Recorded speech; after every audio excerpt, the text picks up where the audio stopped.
भगवान श्री कृष्ण के अनेक नाम हैं। आज मैं आपको एक नाम की कथा सुनाऊंगी। एक गांव में एक किसान था और अपने खेत में खूब काम करता था। उस खेत में एक दिन ब्राह्मण देवता पधारे और ब्राह्मण को देखकर एक किसान ने उनकी बहुत सेवा की। उन्हें भोजन पानी इत्यादि कराया, उन्हें आराम करने की स्थान दी और जाते वक्त ब्राह्मण से ये किसान ने पूछा, हे ब्राह्मण जी, क्या आप मुझे कोई मंत्र सिखा सकते हैं? तो ब्राह्मण ने कहा जी, और एक बहुत ही लंबा चौड़ा संस्कृत मंत्र सुनाया। अब ये साधारण सा किसान कहता है, मुझे ये मंत्र नहीं याद होगा, मैं नहीं कह पाऊंगा, बड़ा कठिन मंत्र है ये, कुछ सरल बताइए। तो साधु जी एक और मंत्र सुनाते हैं, वो भी बड़ा ही कॉम्प्लिकेटेड था, टंग ट्विस्टर की तरह, जो बोल ही नहीं पा रहा था किसान।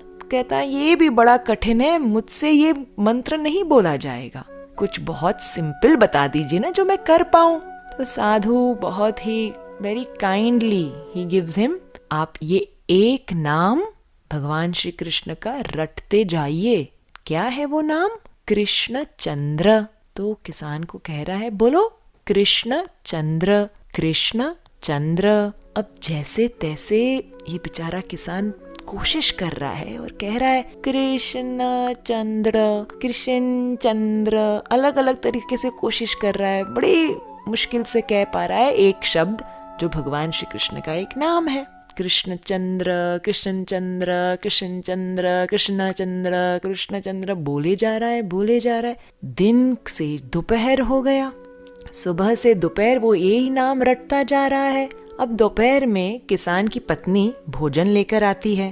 अरे पतिदेव भोजन कर लीजिए। अब पतिदेव क्या कर रहे हैं, हमारे किसान क्या कर रहे हैं? कृष्ण चंद्र, कृष्ण चंद्र, कृष्ण चंद्र बोले जा रहे।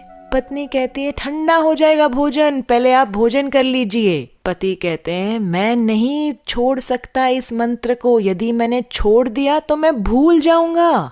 तो पत्नी कहती है okay, I have an idea, आप भोजन पा लीजिए और मंत्र मुझे बता दीजिए, क्या जप रहे हैं आप? मैं जपती रहूंगी, फिर आपका जब भोजन समाप्त हो जाएगा मैं आपको बता दूंगी क्या कहना है। तो किसान अपनी पत्नी को कहता है ठीक है बोलते रहो, कृष्ण चंद्र, कृष्ण चंद्र, कृष्ण चंद्र। पत्नी ने भी हाँ हाँ हाँ ठीक है मैं बोलती रहूंगी, और वो कहने लगी कृष्ण चंद्र, कृष्ण चंद्र। धीरे धीरे यहाँ चलती गई, वहाँ चलती गई, अरे ये सखी से बात करने लगी, वहाँ उस ग्वाले से बात करने लगी, अरे बीच बीच में मंत्र भी बोल रही थी। किसान अपना भोजन पा रहा है। जैसे ही भोजन समाप्त हो गया अपने पत्नी से कहता है चलो मुझे बताओ वो क्या शब्द था जो मुझे जप करना है। तो वो कहती है अरे वो शब्द क्या था, हाँ हाँ हाँ हाँ फिसल चंद्र, फिसल चंद्र। तो किसान साधारण स्वभाव का, अब वो कहने लग रहा है फिसल चंद्र, फिसल चंद्र, फिसल चंद्र, फिसल चंद्र, फिसल चंद्र। ये सुन के वैकुंठ में बैठे भगवान श्री नारायण को हंसी आ गई। अपने लक्ष्मी देवी को कहते हैं अरे ये तो मेरा भक्त मुझे इतने प्रेम से पुकार रहा है, मैं उसे जाकर वैकुंठ ले आता हूँ।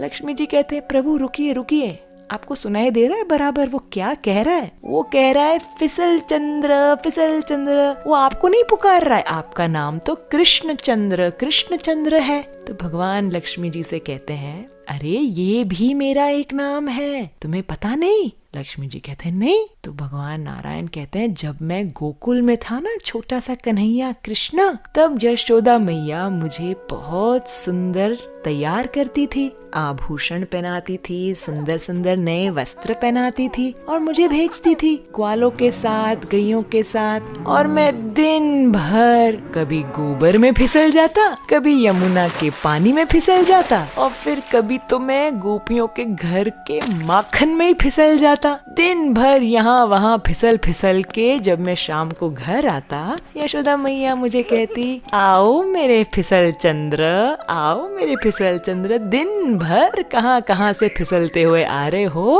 आओ अब थोड़ा नहा धो लो और ढंग के वस्त्र पहन लो। तो ये नारायण जी कहते हैं लक्ष्मी से कि मेरा नाम सही में फिसल चंद्र है और ये किसान मुझे ही पुकार रहा है, मुझे अब जा इसका उद्धार करके आता हूँ। इस प्रकार से भगवान श्री कृष्ण के अनेक नाम और हर एक नाम के पीछे उनकी लीला, उनकी कथा